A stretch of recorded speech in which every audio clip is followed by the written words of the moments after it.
L'autre coup de théâtre judiciaire de la journée concerne l'affaire du sang contaminé. Les docteurs Alain et Garetta devaient-ils être jugés pour empoisonnement devant une cour d'assises?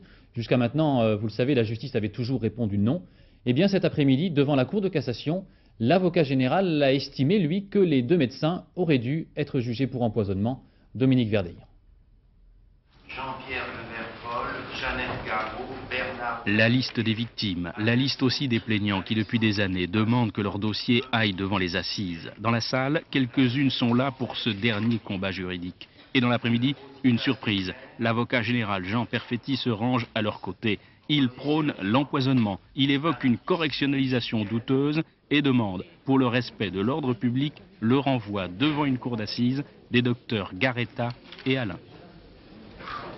Ça a été un travail très long, un combat très long, et je crois qu'on est entendu et que la qualification d'empoisonnement n'était pas une qualification qui était jetée comme ça en l'air, c'est une qualification qui juridiquement a des bases et qui est maintenant défendue par la Cour de cassation. Dans cette affaire, le parquet n'a jamais diligenté une enquête. On la demande depuis 9 ans. Alors on a toujours eu l'impression qu'il y avait un blocage sur cette affaire. Peut-être qu'elle était trop près des politiques finalement.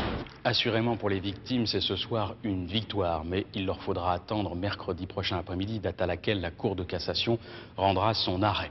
En dépend le sort judiciaire des docteurs Garetta et Alain, mais cet arrêt aura également une conséquence sur la suite à donner à 25 plaintes pour empoisonnement, actuellement instruites par la justice et visant les 3 anciens ministres et les membres de leur cabinet. Mercredi prochain, la justice pourrait donc relancer l'affaire, 9 ans après les faits.